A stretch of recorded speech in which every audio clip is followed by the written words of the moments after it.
Hello everyone, আসসালামু আলাইকুম। আজকে ইত্তিজার বাবা বলতেছে চলো তোমাকে নিয়ে একটু বাইরে থেকে ঘুরে আসি। পরে বললাম ঠিক আছে, কোথায়? বলে চলো। পরে নিয়ে গেল শীতলক্ষা নদীর পাড়ে। অবশ্য শীতলক্ষা নদী আমার বাড়ির পাশেই, 2 মিনিটের রাস্তা। পরে ওইখানে যায় তো অনেকক্ষণ দাঁড়ায় ছিলাম। পরে কোনো নৌকাই ছিল না। যাকে একবার শেষে একটা নৌকা পেলাম, নৌকা দিয়ে ওই পারে গেলাম। দেখেন ও আপন মনে কি সুন্দর গোসল করতেছে।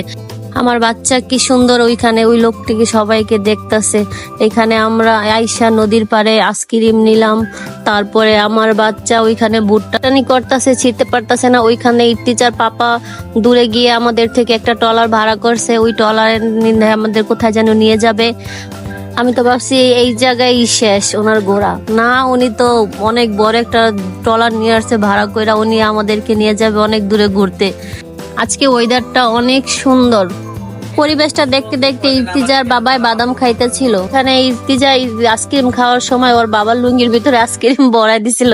ভুট্টা ভাজা আর বাদাম নিয়ে নিছিলাম। পরে ট্রলারে বৈশা বৈশা আমরা ওইগুলোই খাইতেছিলাম আর উপভোগ করতেছিলাম প্রকৃতি। এইখানে ওরা মজা করতেছিল। আমরা হাজবেন্ড ওয়াইফ গল্প করতেছিলাম আর বাদাম খাইতেছি। ওইখানটা আমার ছোট বোন কখন ভিডিও করছে আমি টেরও পাইনি। দেখেন মানুষের জীবনটা কত সুন্দর। নদীর ওই পারে যেটা দেখতেছেন এটা হচ্ছে আমার নিজের বাপের বাড়ি, আর নদীর এই পারে হচ্ছে গিয়ে আমার শ্বশুর বাড়ি। দেখতে দেখতে আমরা চা খেতে চলে আসলাম। অবশ্য সন্ধ্যা হয়ে গেছে। বর্ষাকাল থাকায় এইখানে পানি অনেকটা উপরে উঠে গেছে। পানির মাচার উপরে বসে চা খাচ্ছে আর এনজয় করছে। ইর্তিজার বাবা আমাদের জন্য চা আনতে যাচ্ছে। এইখান থেকে চা খাওয়ার জন্য অনেক দূর দূরান্ত থেকে মানুষ আসে।